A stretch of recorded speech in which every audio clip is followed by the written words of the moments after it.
Hey Falling Springs runners, this is Mike, your race director for this year's event. I just want to start off by saying that I'm super excited for this year's Falling Springs endurance run. First year we've done this race, but I love the town of Versailles. Super happy to be doing a race out there. It's a beautiful town and could not be more excited about it. Let me start off by just saying a few things on a personal note here.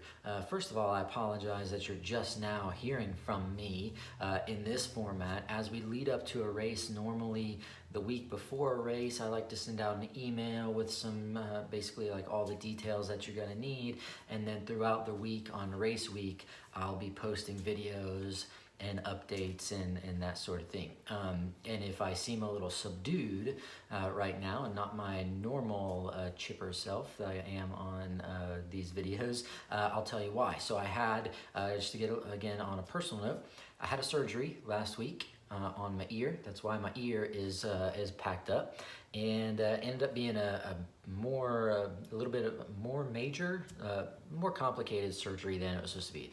Inner ear surgery, so awfully painful, the worst pain I've ever felt in my life. Starting to level off now. I'm about a week out from my operation, but anyway, that I thought going into the surgery that it was just going to be a quick in and out 45-minute outpatient surgery. It ended up being a 4-hour thing that involved putting in an implant, a prosthetic bone into my ear. And anyway, I've been laid up for several days and unable to do much. So that's why you haven't heard from me. I apologize. Poor preparation on my part, I guess, going into that, not knowing how long that it would put me down for the count. So back at it now for the most part.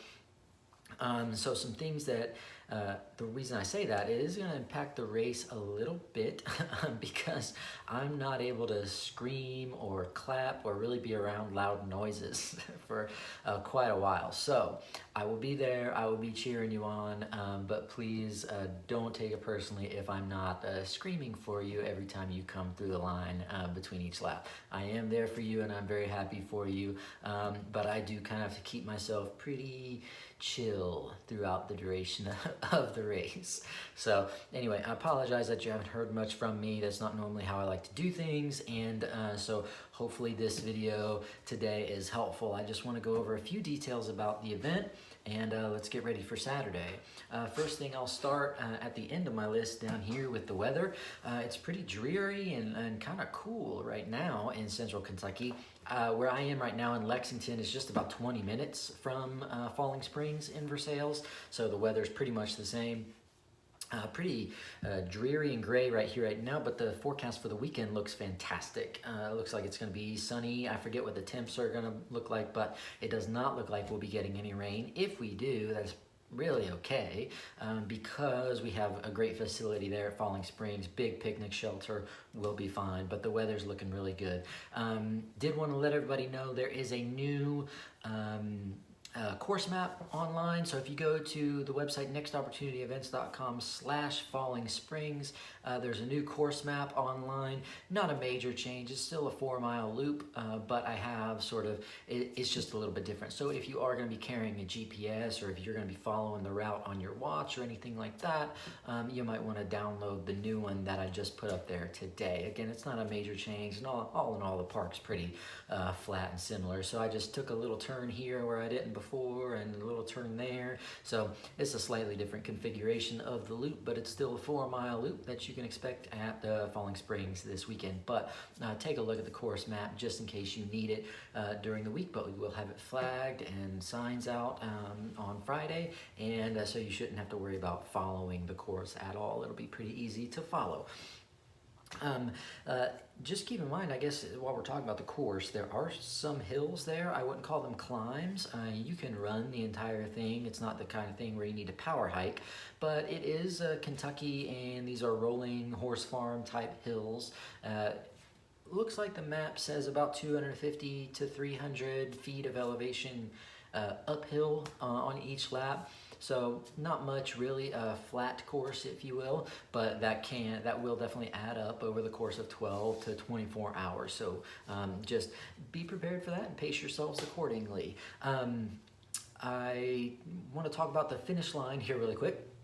A couple things about the race. At the finish line, we will have an aid station with basic aid station stuff, but we are not serving any meals or anything like that at this race. We didn't charge much for this race, so we're keeping it pretty low key. We will have an aid station. If you would like to bring something for the aid station, a bag of chips, a watermelon, a bunch of bananas, some cookies, you want to make some brownies, that would be great, and then we would be very appreciative of that. We're going to bring the aid station basics, but if you want to do kind of like we did at the Bluegrass Reefer, everybody bring something, we'll have a big ass aid station there at the finish line. So please, I ask you and encourage you, if you want to get creative and just bring something fun for the aid station finish line, or the finish line aid station, excuse me, that would be fantastic if you would do that, and we'll have food there for you as well that you can grab in between laps. And so let's see, just a couple logistical things about the race. We'll have medical staff on site during the day from 8 to 8. After 8 p.m., we will not. Basically, we wanted somebody on site throughout the day while the temperatures might be higher and people might be running faster. As we get into the night, I think you 24-hour runners, your experienced ultra runners will be okay. And also, EMS headquarters is at Falling Springs anyway, so they're going to be there in case we need an emergency, so don't worry about that. I did want to let you know, though, that we won't have anybody actually on site dedicated to the event after 8 p.m. For medical coverage, but medical teams, emergency teams are literally less than half a mile away. They're on site there at Falling Springs, so we'll be okay there. The photographers are going to be there during the day. They might come back at night to get a few night shots, but our photographers will be there during the day. So if you see them out there, smile and wave and thank everybody. One slight change I want to ask of you. On what we've advertised for packet pickup on Friday night is 4 p.m. to 7 p.m. I would like to move that to 4 p.m. to 6 p.m. I've updated that on the website. I'm really doing that just for my own well-being. Honestly, after everything that I've kind of had to do the last week and a half, I would like to kind of get back and get into bed pretty early because I'm gonna need a lot of rest with this thing going on with my ear. I can't bend over, I can't pick things up, I'm not really supposed to exert myself at all, so race setup on Friday is going to be pretty strenuous for me, and would love it if I get your understanding, and we'll just close down packet pickup on Friday at 6 p.m. So we'll do that from 4 to 6. You can come and get your shirt and your bib. Otherwise, if you can't make it on Friday, that's okay. We'll be there. I'll be out there at 6:30 a.m. on Saturday before the race. We'll get you through the packet pickup line really quick, no worries. So we'll start doing that 6:30 a.m. on Saturday until we start at 8 o'clock.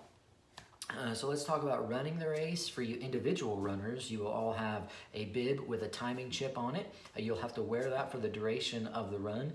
Please make sure that stays on the front of you. Excuse me. And ideally, I know a lot of us, me myself included, I like to fold my bib up as small as possible. However, just make sure if you do that, don't fold up that chip, otherwise your laps won't get read. So keep that chip on your bib and don't fold it or otherwise destroy it. Of course, over the course of 24 hours, it will get kind of messed up, but I ask you please don't try to fold that chip on your bib or anything like that. And then we'll be okay there. Teams, you will have one bib for your entire team, so you'll have to change that out in between each team member. So we're not being real sticklers for the rules at Falling Springs, so with the team races being a relay, I'm not really requiring that we trade off every runner every lap. So if there is an instance with your team where a runner wants to or needs to run consecutive laps, totally fine with me, don't worry about that. However, whenever you do change runners, you do have to change that bib. Whoever's running on the course at any given time has to have your team bib. So keep that in mind. I will have some belts there with you, so you guys can just, one thing you can do is attach the bib to this race belt, and then just take the belt off, hand it to the next runner puts that on, and that's the one way we can do it. So your bib, for you team runners, your bib is going to be like your relay baton, okay? And last thing I want to talk about is just your in-between, how you're going to manage kind of resting in between laps.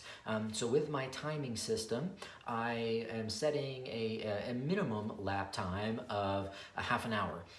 Because I don't think anybody could do it in under a half an hour. But so as you're running, you want to take breaks and rest in between laps. That's totally fine. You just, once you get to the finish line, you cross the line and then you walk over to wherever you're camping out, or you want to plop down under the pavilion with me and just rest. That's totally fine. However, if you are at base camp for more than 30 minutes, you've got to come tell me, because if you're there for more than 30 minutes, the timing system will pick up your chip again. It'll read a lap, and we don't want that. So that's basically you getting a lap for free. So if you're at base camp, you want to come and you can rest there for hours if you want. You know, if you're running 24 hours and you run for 18 hours and then you want to just go sleep for 2 hours, that's totally fine. Before you start again, you need to come let me know. That's if you're at base camp for more than 30 minutes at a time. Don't start again without letting me know, so that way I can make sure that you don't get any bonus laps. Okay, and I think that's it. Oh, last thing.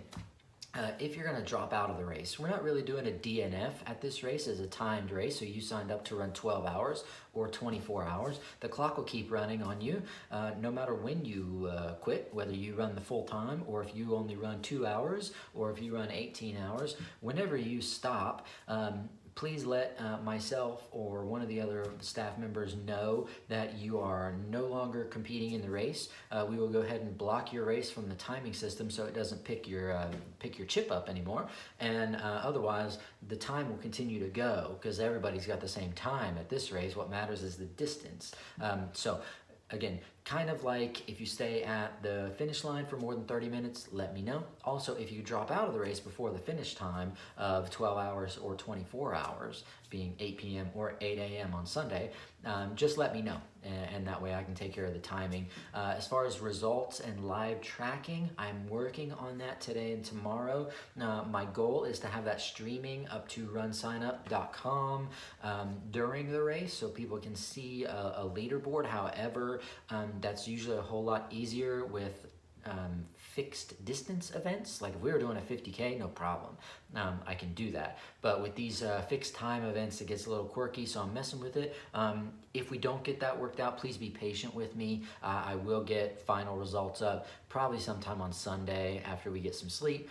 If not, they'll be up on Monday for sure. So I'm working on getting live results working. But if that doesn't happen, I promise I will have results up Sunday, Monday at the latest. As always, please feel free to email me this evening or tomorrow. Once we hit Friday, I'm probably not going to be checking or responding to emails. So that's info@nextopportunityevents.com if you need to get in touch with me or Brandy and we can answer any questions. If you're not going to be able to make it, that's okay, and you don't have to let us know, honestly, because after today, we're going to finalize our database. We're not going to add or remove anybody to it. So if you can't make it to the race, we're definitely going to miss you, and we're sorry you can't make it, but don't feel like you need to let us know. We certainly appreciate it. If you do feel like you want to give us a heads up, shoot us an email, that's fine, but don't feel like you need to. It's not going to mess anything up. Nobody's getting a DNF or anything from this one. So, all right, that's it for today. I appreciate everybody's understanding. Really the only change, again, I'll reiterate, is 4 to 6 on Friday will be packet pickup. I'll shut it down an hour early. Again, if you can just indulge me there so I can get a little rest for myself and be the best version of myself that I could be given my circumstances on Saturday. Okay, all right. Thanks for your understanding, everybody. Again, I apologize for the delay in communications. I look forward to seeing you all at Falling Springs Park in Versailles on Saturday for the first Falling Springs Endurance Run. Bye.